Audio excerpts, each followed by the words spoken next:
So if you're unfamiliar with the development of Bendy and the Ink Machine, basically every time a new chapter has been released, all of the previously released chapters have gotten pretty significant updates, from better lighting to entirely new rooms. So much of what I'll be discussing may have been used at some point, but as of the newest Chapter 4 updates present at the time of making this video, these things were either altered or removed. So with that in mind, let's press on. Alright, so I'll go through the chapters in order. So first up is Chapter 1, Moving Pictures. Being the first chapter, this one has gone through the most changes, and as such has the most differences and scrapped content. For example, originally this room was boarded off and inaccessible before it eventually became the artist's studio in future updates. The other very notable example is the change to the ink machine itself. Originally, the ink machine was found in a somewhat small room, but in the latest update, the room and ink machine itself were changed and made to be much larger, and you can no longer actually walk up to the ink machine. This change certainly added to the grandeur and mystery of the ink machine. Some of the characters in this chapter also underwent an overhaul. First, we can see that the Boris clone underwent some pretty big changes. At first, his model, although still creepy, was pretty basic in style compared to that of the one seen in the most current update. Everything from Boris's size, clothing, face, and incision were altered. Similarly, Bendy himself also underwent some changes. Here is what Bendy looked like originally. Since then, his head design was altered, and then finally in the current update he was made to be much skinnier and almost skeleton-like. Also, you might notice that Bendy now only has a glove on his left hand instead of both. Why this was changed is still unknown.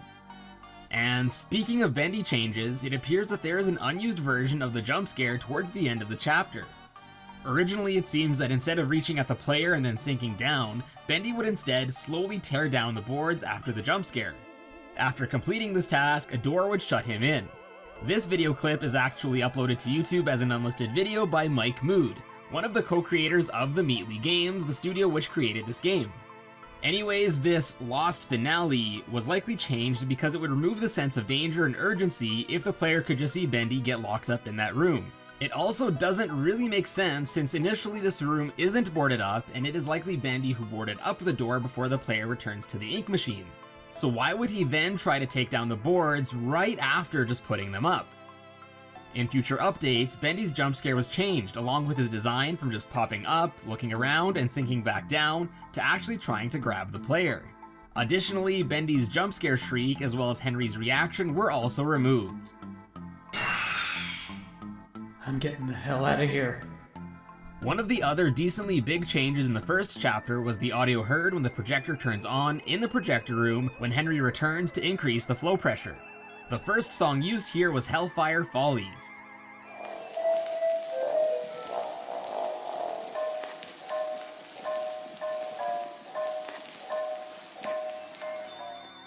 This song was then changed to a song titled You Left Me in a Heartbeat.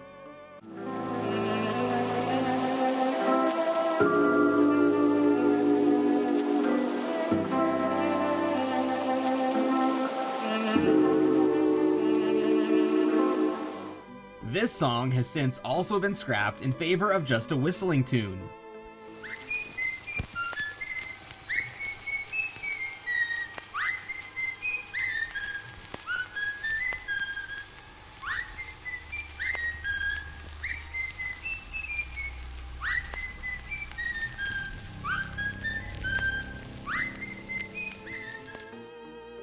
There's also one other small change that can be noted in Bendy's 2D drawn design.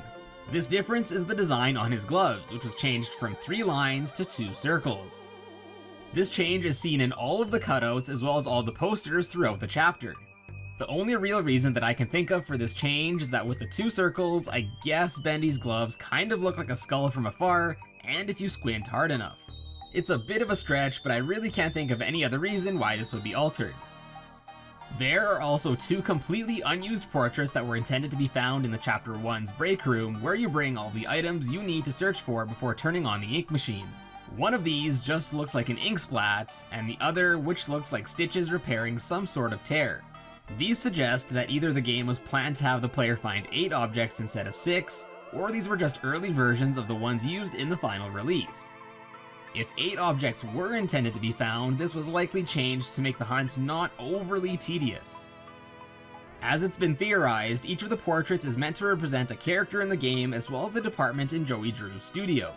The inkwell for Harry and the artists, the record for the musicians, the wrench for the repair team, and so forth. So based on this, the stitching might have been an early design for the department dealing with the Bendy plushie doll, and the ink splatter an early design for the artists. Either this, or these portraits were intended for 2 other departments. And the Chapter 1 content doesn't stop here. There's also some unused wooden square textures, the second of which appears to resemble some sort of electrical socket. Whether this socket had an intended use or what it might have been is of course still a mystery. The next unused textures found in the prototype Chapter 1 files are that of a Bendy mask and a pair of Bendy gloves. Apparently these were meant to be used in a physical form of Bendy, either an even older prototype of the Bendy that jump scares you, or perhaps an early statue of Bendy's 2D design. Furthermore, a file exists that shows the early textures of Henry's animation desk. The desks have since been stylized to look more wooden. The weird part here is that the file has a circle texture at the top that goes completely unused, and its purpose is still a mystery. And similar to the desks, the cobweb scene around the stage also got an update. Here is what they used to look like. 2 other cosmetic changes to Chapter 1 are that originally, this station to increase the flow rate simply had a button with the word flow on it instead of the turn wheel we now see. And the second is that this sign used to say main power instead of ink machine like it does now. Next up, several audio files were also altered leading to the current release of the chapter. For one, all of Henry's lines have been changed to sound more deep and echoey. Here's an example. So this is the ink machine, huh? Wonder how you turn it on. So this is the ink machine, huh? Wonder how you turn it on. And while we're on the topic of unused audio, here are a few more tracks that aren't tied to any one particular chapter. The first 2 sounds are just some unused loud beeps. Judging by their name, it's a pretty safe bet to assume that these were just placeholder sounds at one point in development. The next 2 audio clips are my favorites. Let's have a listen. Boo, you lose! Suck. Yeah! Right on. These definitely seem like some sort of developer joke and were again likely placeholder clips used in development at some point. Next is the sound that would play when the player unlocked a trophy in the Game Jolt version of the game. Since Chapter 3 was released, you can no longer get the game on Game Jolt, and as such, this sound is no longer used. Okay, and with that, we're finally done with Chapter 1, so now let's move on to Chapter 2, The Old Song. Again, like with Chapter 1, there have been some changes to this level and its characters. The first characters to undergo a change are the Searchers, and they were given a much more reflective look, more fingers, as well as a more detailed face. And the other character to undergo quite the change is Sammy Lawrence. Originally, his overalls were, a little too big if you ask me. I mean, come on, he's basically swimming in those things. Sammy was also made more muscular and given some proper shoes instead of just having some weird looking stumps. His Bendy mask, while mostly staying the same, now has a slightly smaller hole and it is no longer double-sided. Chapter 2 has also had some more additions from the first release, such as this billiards room, the expanded infirmary with the underground tunnels, and of course the extension to Sammy's hidden sanctuary, where his super secret toilet was added. I mean, who wouldn't want to pinch a loaf right beside some large pipes and valve controls? Another big change to Chapter 2 were the altered respawn points. In the first release of the chapter, they were pentagrams drawn with ink with a pulsing black ink blob at the center. This design seems to be made up from 5 layers of the pentagram seen at the end of Chapter 1, each rotated by 72 degrees. Since the release of Chapter 3, these spawn points have been changed to the Bendy statues that we still see to this day. Of course, it is still unknown as to why this change was made. My guess is the developers wanted to have a bigger emphasis on Bendy being the ultimate evil instead of some more generic styled Satanist symbolism. Next up is an unused cement floor texture. The only place that I could see this being used is in the lower level sewer-like tunnels. Otherwise, the cement floor really doesn't fit with the style of the game seen pretty much elsewhere in this level. Thankfully enough, I was able to find a way to clip through walls, floors, and ceilings, so as usual for the last stop in this video, I will explore the first 2 chapters of the game to see if there is anything that is normally unseen. First off, I thought it would be cool to see what's behind the boarded up door that would eventually become the artist's studio in the first chapter. Well, looks like we have... Hello? Yeah, everyone meet the special, normally unseen cardboard cutout of Bendy, known as the Wandering Sin. We'll be seeing lots of him for the rest of the video.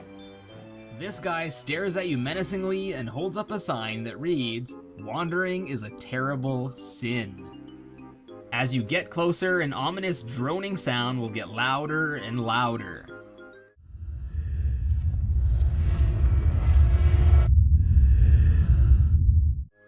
These guys are pretty creepy, and when I first saw them, I was really scared of getting too close because I thought some sort of jump scare would happen.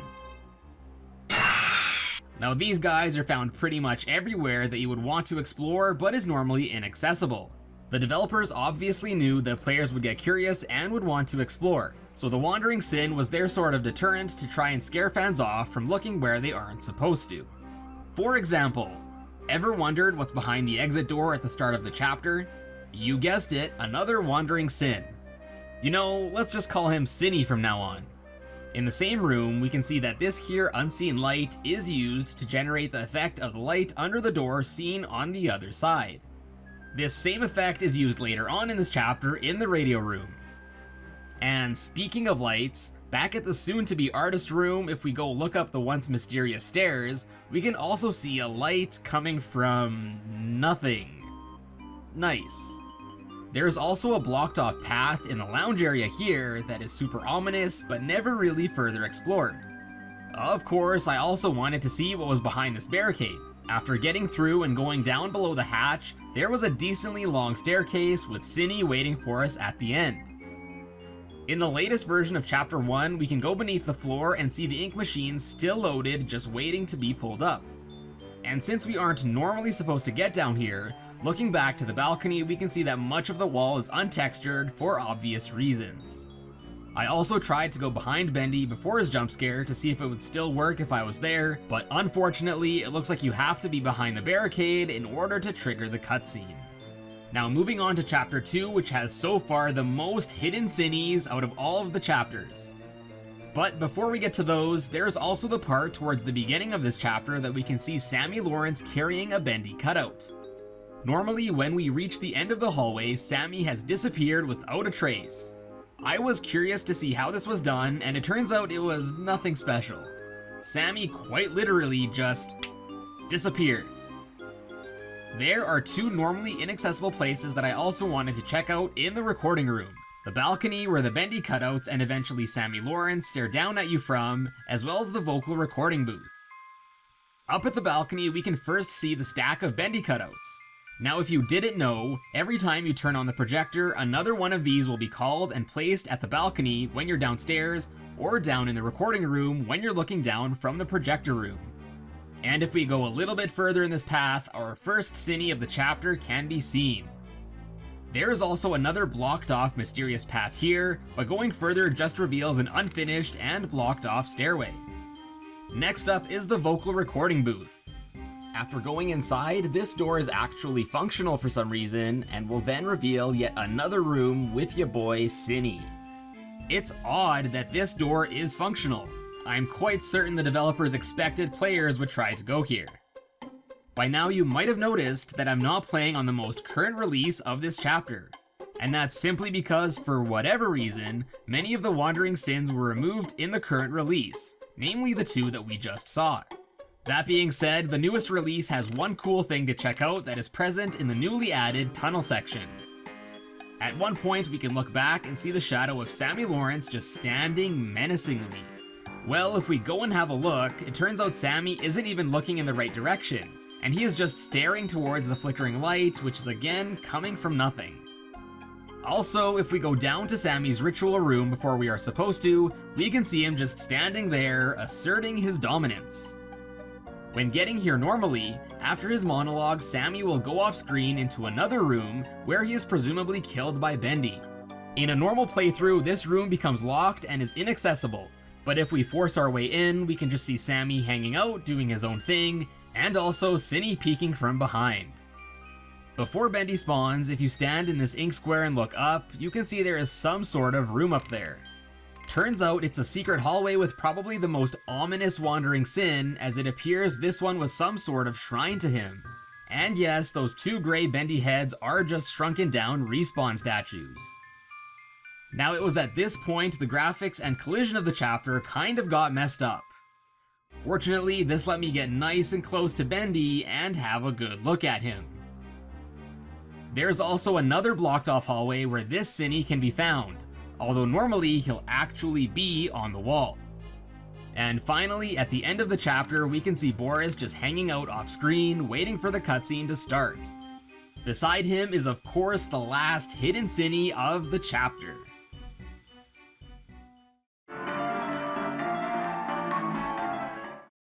So like I mentioned in my previous video, if you're unfamiliar with the development of Bendy and the Ink Machine, every time a new chapter has been released, the previously released chapters were all given pretty significant updates. These updates included things like better lighting and entirely new rooms.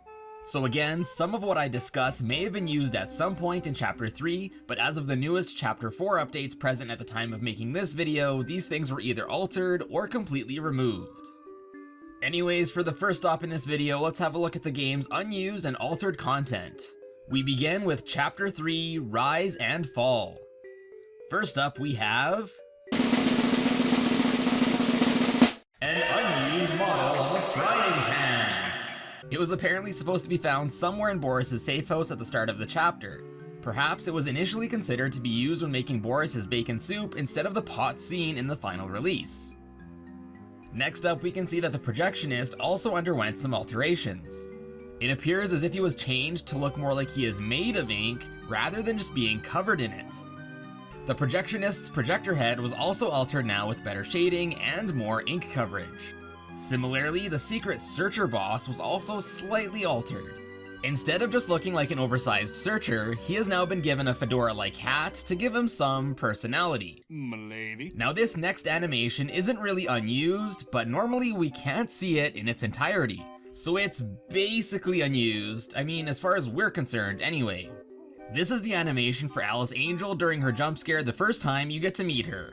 Her laughing at the end of the animation is normally unseen, because at that point the room goes completely dark, leaving no visibility to actually see it. Furthermore, there are also removed animations for the Piper, Fisher, and Striker enemies. Now these are all unused, and instead they kind of just ragdoll when dying in the latest release. We can also note that although the Piper and Fisher animations are basically the same, it looks like the Striker animation is a little bit different. Next is an unused texture for the elevator pad. In this unused one, the word open is seen on the bottom instead of door like in the final release. Now this was very likely changed because this button can close the elevator door and not just open it. Many of you probably remember the post-credits images seen after Chapter 3, but since the release of Chapter 4 they have been removed and I think they're pretty cool and worth a mention. If in Chapter 3 you had taken the demon path, the end screen would have shown Bendy as well as several of his minions. If you had taken the angel path in your playthrough, an image including Alice Angel's shadow, an axe, and a restrained Boris would be seen instead. And lastly for Chapter 3, although this isn't unused, I thought it was still worth a quick mention. In the lowest floor, level 14 of the chapter, you might have noticed some broken headphones on this here box. Well, it turns out that these were added in as an Easter egg by the developers for YouTuber TZKUnit. Apparently during a playthrough, TZKUnit stumbled upon a bug that caused the maze with the projectionist to simply not load properly. This of course made the level impossible to complete and as such essentially soft-locked the game. TZK understandably became pretty upset and threw his Razer headphones off of his head. He then reported this glitch to the developers of the game, and I guess they found him throwing his headphones off pretty entertaining as they decided to include the broken headphones in a later update to the game near the spot where this bug was found. Alright, and next up is Chapter 4, Colossal Wonders. Unfortunately, since this is currently the latest chapter, there haven't been any notable changes, and it has the least amount of content that goes unused. Anyways, first up is a weird unused image of Boris's safe house from chapter 3. It appears to be empty with basically no additional objects. Pretty weird how this is found in the game files for chapter 4 and not chapter 3. This chapter also has some currently unused flags for changing the language of the game. There is an American flag for English, a Spanish flag, a French flag, and an Algerian flag for Arabic. Now, although these are currently unused, Mike Mood has confirmed that a language selection option will be added with the release of Chapter 5, so these flags will likely be added then as well. Chapter 4 also has a pretty funny unused audio clip. Hey, hey, hey! This is obviously a reference to Fat Albert's signature line from the show of the same name. According to the developers, this was apparently a placeholder sound effect that would have played during the Bendy jump scare in the vents. Hey, hey, hey! Now, I think it would have been pretty awesome if this sound clip was still used and had a really small chance of randomly occurring just to throw some players off. And again, as usual for the last stop of this video, let's have a look at some of the normally unseen stuff in these chapters. Starting off with chapter 3 again, near the start of the chapter you have to exit Boris's safe house and the door closes behind Boris as he leaves. Normally you aren't allowed back in, but I wanted to see if we could still clip through the door and go back. Well, it turns out that yes, we can. But everything disappears except for this here chair for whatever reason. So unless you just wanted to have a seat, there's not much else to do or see here now. After leaving the safe house, you have to walk through a dark area with Boris where at the end lies a locked door. To try and find a way to open this door, Boris decides to climb through the vent. Naturally, I was curious to see just where Boris climbed to do so, and it looks like the answer is nowhere. He kinda just waits in a large duct area for a few seconds and then disappears. Now, this wasn't really changed all too much in the newest update, but at least the area now looks more like a duct with the newly added textures. Next, in the big Heavenly Toys area, we can see several airplanes hanging from the ceiling. I was really hoping I would be able to stand and walk around on them, but unfortunately they don't have any collision, and I just fell straight through them. Little bit of a bummer. In the room where you turn on the toy machine, after turning it on, I wanted to see what happened to the moving shelves that had a bunch of toys on them. Turns out the shelves kind of just float in space off screen, waiting to be reloaded and spawned on the other side again. And apparently the cycle just repeats and repeats forever. So I have already mentioned the unused Alice Angel animation earlier, but in the same room I was able to get inside Alice's room and see her from a different perspective. It looks like she just tried jump scaring nothing. Good job, Alice. After this segment is where you normally have to choose between the path of the devil or the path of the angel. Regardless of which path you take, after completing the path via some developer magic, the other door you would exit from doesn't show up. But if we take neither path and just skip both doors can be seen at the end. But even stranger is if you trick the game into thinking you take both paths, neither door will show up at the end. What kind of mad sorcery is this? Next is the section where one of the Bendy minions jumps out from behind the poster to scare you. By looking behind the poster before triggering the jump scare, we can see that the idiot is just waiting patiently to make his move. You know, I bet he's been waiting there for quite some time, and it's starting to make me wonder where it is that he goes to the bathroom. In the latest update for this chapter, a room was added in which we can see the ink machine being lowered to an unknown destination. I tried following it to see if there was any hints as to where it was going, but after a while, the entire ink machine simply just disappears. And now we're at the elevator shaft leading to all the different floors in the area. One of the biggest unsolved mysteries in this chapter, and even series so far, is the hidden ink machine that can be seen behind some boards in the stairwell. Going past the boards and having a closer look at it, we can see that it's a mini version of the ink machine as seen in Chapter 1, up until the latest Chapter 4 updates in which the machine's design was changed. Interestingly enough though, even in the Chapter 4 updates, the ink machine here still looks like the old design. The mystery is still unsolved as far as I know, but at least we get to have a better look at this guy. Next, I was able to get nice and close to Alice Angel during her long monologue and again see her from a different perspective. In the same area, we can see the blinds that later cover up the room also loaded off screen, just waiting to be lowered. After they are lowered, based on the sound effects in the game, we are led to believe that Alice continues torturing the Piper, but it turns out that both Alice and the Piper kind of just stand there instead.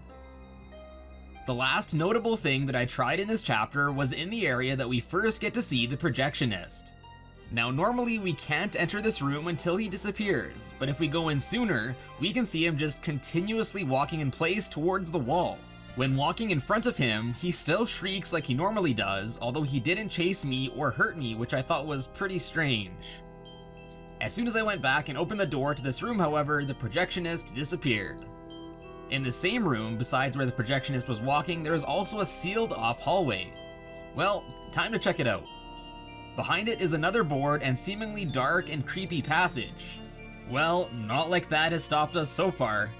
Behind it we can find one of the few wandering sins that are seen in chapters 3 and 4. If you haven't watched my videos on chapters 1 and 2, basically the wandering sin, or as I like to call him, Sinny, is a creepy cutout of Bendy that can basically be found in areas the developers knew nosy players would try to explore. They left these guys here as I guess sort of a deterrent to prevent players from wandering and finding unfinished areas that they aren't supposed to. Anyways, besides just some toying around with Bendy, that's pretty much all I could find in chapter 3, so let's move on to chapter 4. Again, being the latest release, there is only one version of this chapter for us to explore so far. The first interesting thing in this chapter can be found behind this here pipe. Behind it are some large boulders, and after getting past those, I present to you the first wandering sin of this chapter. Now this Sinny reminds me of the one found in chapter 2 that looks like some sort of shrine. Here we can also find a weeping lost one, and in what appears to be some voodoo ritual offering or something, there is also a decapitated doll of Alice Angel, and also a decapitated doll of Boris, who also had his legs ripped off and symmetrically placed in front of Sinny. It's pretty morbid. It's really awesome that the developers not only took the time to make these cool secret areas for us to discover, but they also added some extra creepiness to some of them to give them that extra charm. Next up, in the same area is the pipe thing from which a searcher spawns where you have to grab a blob off of his back. Well, it turns out that before and after being summoned, this searcher just hangs out below ground waiting for his call. So I asked you guys on Twitter what you wanted me to explore in this chapter, and some of you wanted me to check out how this creepy arm grabbing hallucination worked. Well, here's what it looks like from behind the walls. Still creepy as ever. Next is the normally inaccessible balcony where one of the lost ones can be seen walking. I followed him to see where he goes, but as usual with characters in this game, he vanished just like that. There are also two normally unseen doors up here, however, neither of them are functional, and they're just for show. Even though we can't normally see up here. Yep, makes sense. In the next room, we find a bunch of the lost ones. After entering the duct up ahead, looking back, we normally are blocked by two of the lost ones. But after teleporting through them, it looks like they are the only two left in this room, as the rest have disappeared. Where did they all go? What's even weirder is that even though the rest disappeared, the weeping one of the lost ones can still be heard.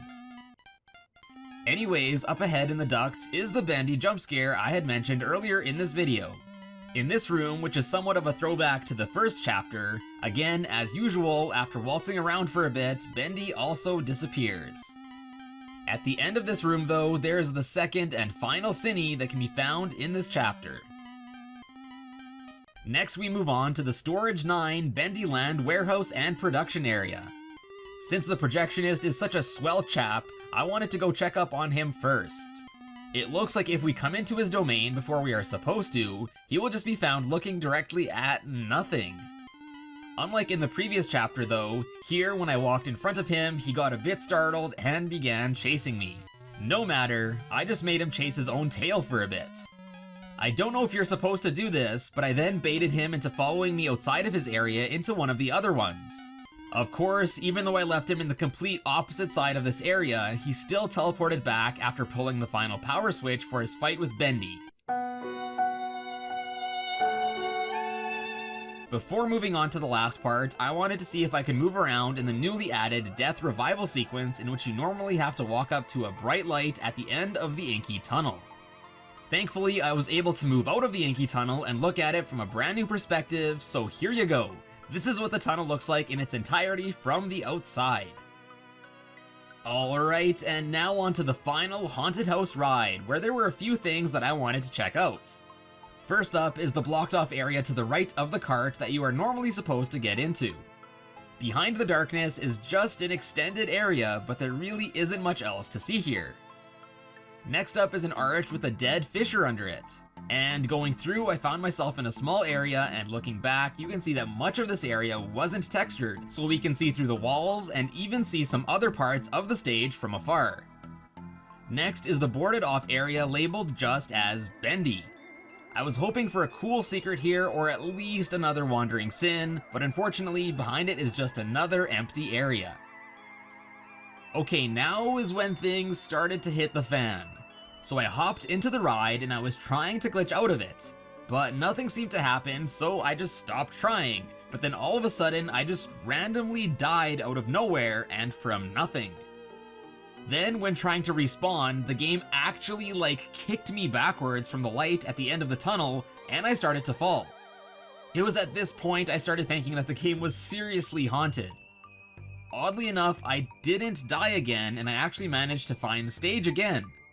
Only this time, it was all messed up. Kind of how it appears during the hallucinations in this chapter.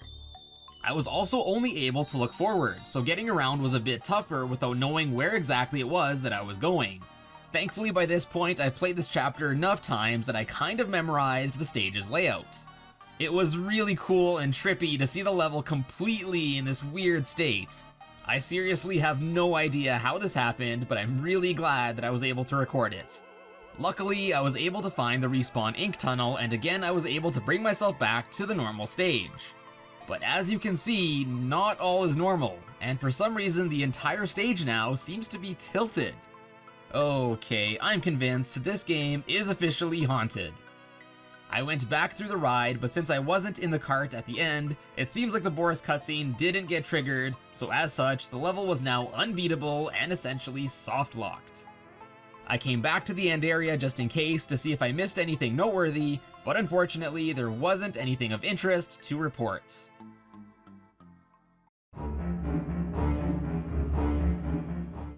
So first off, I just want to go over something that I mentioned in my previous video. In my video covering the first 2 chapters, I had mentioned that there was a set of unused textures found in the files for the prototype of Chapter 1. Just as was predicted, this mask and these gloves were in fact meant for a previously unseen prototype version of Bendy, which is now modeled and shown off in the game's bonus archive chapter. It is shown that this version of Bendy would basically split his head down the middle to open his mouth. Yikes. I'm really glad that they revealed this early design to us though. Overall, the archive chapter is really cool. It's almost like a playable version of my Lost Bits video which went over how the different models had evolved. Alright, now let's go over some of the textures and graphics that I believe to be unused in Chapter 5. I have looked around for these basically everywhere and nowhere could I find them being used. As of the making of this video, the newest chapter is less than a week old, so it is likely some of these may be found or added in the future. So if they are, be sure to let me know down in the comments. Anyways, first up are a few unseen, or at least unfound, secret messages.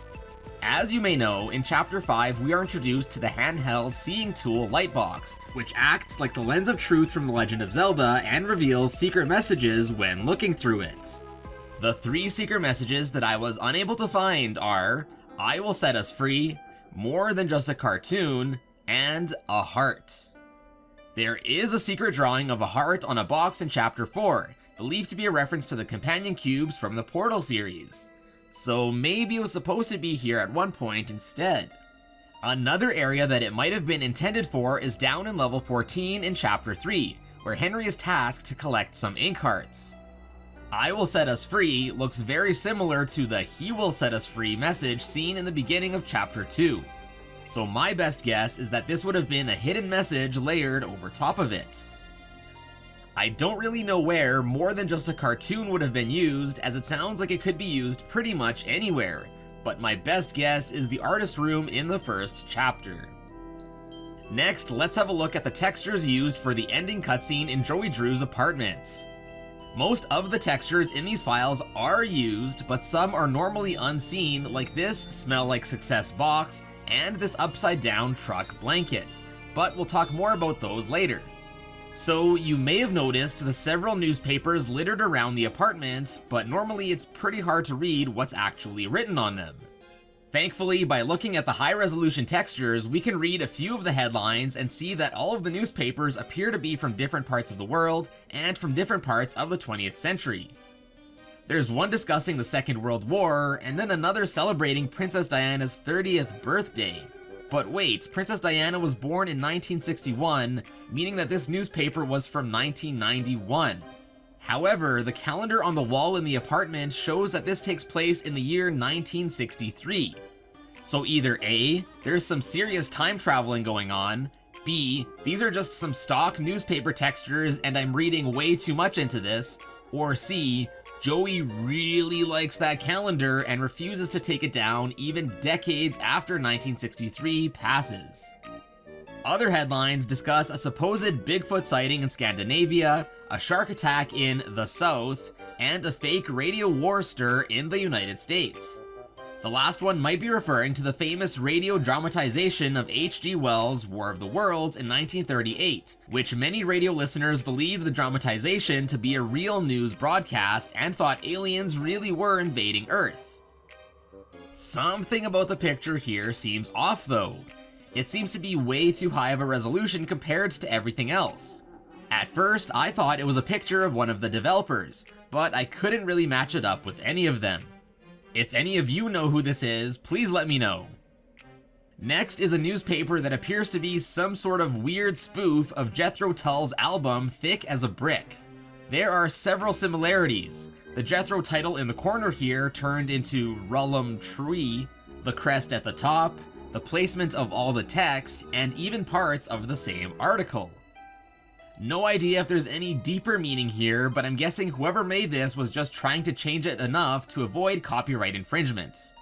It's still pretty weird to think a spoof Jethro Tull album exists in Bendy though. The last interesting headline reads, "Local artist pushed himself too hard, found dead at desk." This headline might be a reference to the Bendy protagonist Henry, who was once an artist at Joey Drew Studios. It says the artist pushed himself too hard, and at the end of the game, Joey tells Henry that he should have pushed a little harder. Henry also finds his old desk in Chapter 1 and Chapter 5, and comments about how much time he wasted at it. Coincidences? Probably, but either way, something to think about. The lore implications don't end there either. There are several textures of what appear to be notes written by the employees at Joey Drew Studios. First is a to-do list made by Sammy Lawrence, reminding him to finish the soundtrack for the Tombstone Picnic episode of the cartoon, record the Alice Angel voiceover from Alison Pendle after she replaced Susie Campbell, and a reminder to get the Bendy cutouts out of the recording studio, which he states that they keep multiplying, as we also saw in Chapter 2. Next are some cartoon ideas which, based on the handwriting, appear to be written by Joey himself. And then there are some ride ideas for Bendyland, probably written out by Bertram Piedmont, the creator of the Bendyland amusement park. I don't know if you noticed yet, but it's pretty funny that there's a typo left in this note. The last note is what appears to be some sort of poem that was written out to Joey Drew for an unknown reason, to which he responds that it needs more use of the word dreaming. Next up in this same texture is a design document of the ink machine created by Wally Franks. You know, the designer of the ink machine that has hardly any importance to the plot of the story? Yeah, him. Apart from the ink and coffee stains, we are shown what certain parts of the machine are, as well as a remark from Joey Drew requesting that it should have more pipes. The last interesting unused texture appears to be writing on what looks to be a greasy bag of fast food. It's hard to make it out in this texture, but there's another texture that we can clearly read that this bag says Allburger, probably some McDonald's-like fast food chain. There is an Allburger bag visible near the garbage in Joey Drew's apartment, but it has no visible writing. The written messages are as follows. The creator lied to us. Don't touch Boris. Chapter 3, change drop rate of items, which was apparently fixed. The names of the 3 Butcher Gang members, Barley, Charlie, and Edgar, and some writing just saying, me, Bendy? The most interesting one to me by far is the one mentioning the drop rate of items in Chapter 3. This is basically breaking the 4th wall and is something a developer of the game would write themselves. And the item drop rate was a complaint I believe many people had with Chapter 3, which did get fixed as far as I know. But why would Joey have written this on a bag of fast food? This almost makes it seem like Joey is some sort of omnipresent godlike figure in Bendy and the Ink Machine with the ability to control things like how often enemies drop items. Now, I'm not a big theory guy myself, but I'm sure this has to have some meaning, right? Surprisingly, I haven't seen anyone talk about these yet, but I feel like it's a pretty big discovery. Let me know what you guys think. Is it just a joke by the developers, or is it something more? And lastly here, although it is used, the label on the record is really hard to read normally, but viewing the texture it is much easier to read that the title of the album is Symphonies of Death. Pretty morbid. Alright, moving along, there is so far one audio file that is unused, and it's just of Henry asking, Joey? This file is found right after the file in which Joey says, The end.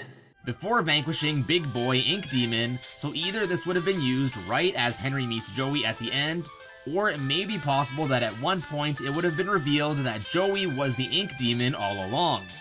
Henry does sound surprised in the unused clip, so I wouldn't necessarily rule out the latter. And again, as usual for the last stop of this video, let's have a look at some of the normally unseen stuff in Chapter 5, as well as in the archives. So at the end of the super long and unskippable intro cutscene, Alice and Tom leave you for dead as they fear the Ink Demon is approaching.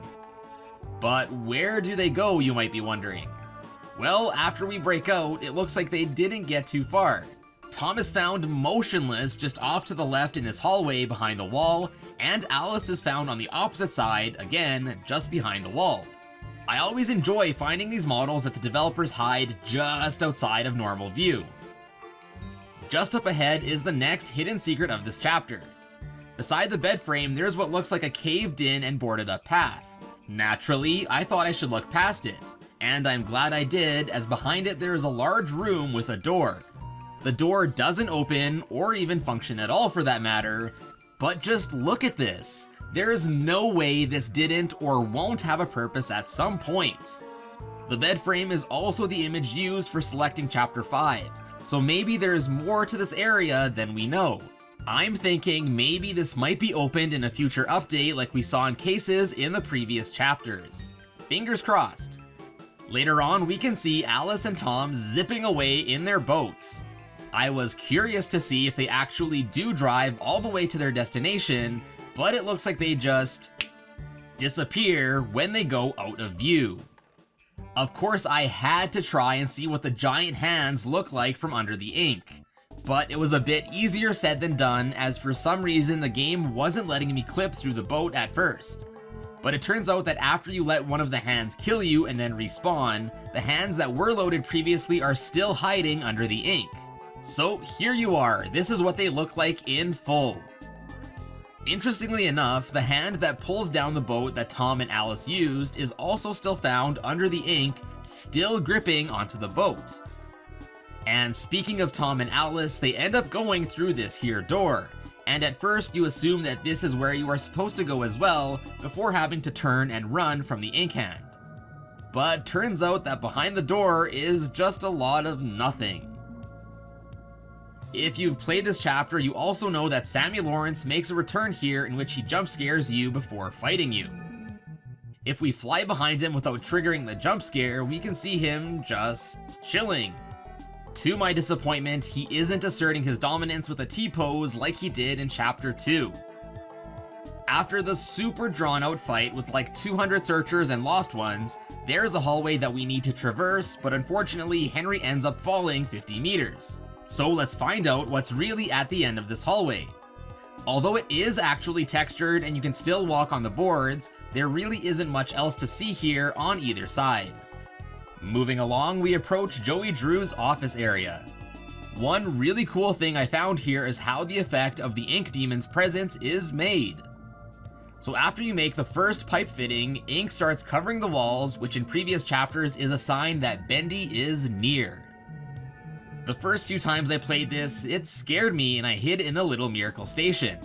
But then I was curious to see where he was actually walking, but I could never find him. That is, until I remembered that there was an upper floor in this room. I found this floor earlier, but I didn't really know what its purpose was, as it looked like just a normal hallway, but it's not visible normally as it is darkened. But it turns out that this is actually where Bendy walks when he is here. In my live stream, I even made a joke about how the only platforms up here are not behind any of the doors. But after learning that this is how Bendy comes in and leaves, it all made sense. While getting the ink to build the pipe fittings in my first playthrough, this broken wall stood out to me as it didn't really seem to make a lot of sense. Thankfully, I decided to check it out because behind it is ya boy, Sinny. For those of you that don't know, the Wandering Sin Bendy cutouts, or as I like to call them, Sinny, are creepy looking cutouts that the developers of this game hide in areas that they think snooping players will look as a sort of deterrence. Although not as elaborate as the one Sinny we found in Chapter 4, it was nice to see him make an appearance here. Unfortunately, however, this is the only Sinny that I was able to find in this chapter. Normally, before entering the vault, there is a room flooded with ink that you have to drain. But if we skip past the room, oddly enough, we can still open the door from the other side, and the ink remains in place. Now that's what I call fluid dynamics. After exiting the vault, we get to a hallway in which the ink demon walks by. When getting here the first time, I thought for sure there would have been a Sinny found somewhere in there. Like it's such an obvious place that snooping players would explore, but alas, there are no wandering sins to be found. There's even these empty rooms with functioning doors, like come on, definitely a missed opportunity if you ask me. And you know what would have been awesome? If they added a secret wandering sin in one of these rooms that you could only see through the seeing tool. Now that would have been slick. Moving on, just before the final boss, a few of you wanted a closer look at the ink machine being lowered into the bigger ink machine. Nothing too crazy to see here unfortunately, but I guess we can see the back of it, which is normally not visible as far as I can remember. There unfortunately wasn't anything noteworthy in the boss fight area, so let's move on to the ending cutscene. So off the get-go, the first thing I wanted to check out was the slightly opened door to the bathroom in Joey's bedroom. And although it was very alluring, it's really dark inside and there's nothing really here. But here's where the cool stuff starts. So the last scene in this chapter is the camera moving to a picture of the main characters of the cartoon, where Henry's last name is revealed. On the way there, we can see some sort of ink machine in the adjacent room. Turns out it's still there in the area that we get to move around in. It was a bit tricky to explore, as normally if you get anywhere near it, the game will actually suck you into the ending cutscene, in which you can't move around. But after playing around with the game's code, I was able to disable the cutscene and explore to my heart's content. So here you go, here is a closer look at the mysterious ink machine we are teased with at the end of the game. In this room are also several boxes that I mentioned earlier that we don't get to see anywhere else, as well as the upside down blanket covering the window, which again, we normally don't get to take a good look at. Moving on to the kitchen, with free reign, we can now move around to take a look at some more stuff we normally can't up close. Like this magazine on the table and inside Joey Drew's head. Nice eyeballs you got there. And the same picture from the end scene is also still found here in the kitchen, even though again, normally I don't think there's any way you would be able to turn to see it. While we're in the kitchen, let's talk about the date which appears on the calendar here. If you've played through this ending more than once or watched it on more than one channel, you may have noticed that the date seems to change every time to a different day in August. And if you remember the calendar in the other room, August 31st is circled in red, and it is the only circled date, suggesting that it has to be of some importance. Many fans have theorized that if you end up in this area on August 31st, a special ending will occur. Unfortunately though, when digging through the game's code, I found a command which basically generates a number for the kitchen calendar between 1 and 30. So no, there is no way to influence what day it is when you get there, and unless there is a secret way to change the calendar to the 31st in a way that I didn't find in the code, getting here on August 31st is currently impossible. I guess only time will tell what the significance of August 31st is. And lastly for this chapter, as a nod to the twist at the end where Joey sends you back to restart the cycle in chapter 1, the back of the door you exit through is stylized like the cartoonish doors we see everywhere else in the game. A nice little Easter egg for those who like to snoop. And finally, let's quickly check out the bonus archives chapter. Given that the whole area here is quite small, there is only one thing to talk about. As soon as I played this chapter for the first time, I noticed this door that said, "Danger, keep out," and I knew that had to be bait. This archive room shows all of the variations of Bendy except one. So behind this door and to the left, on the wall is, you guessed it, one final Sinny. Unfortunately, this one doesn't make the creepy sound like the other ones do, I'm guessing because it's super close to where you spawn, so it would have been a dead giveaway. I'm glad the devs left him in here as a final send-off to one of my favorite hidden Easter eggs in a game. Till we meet again, old friend.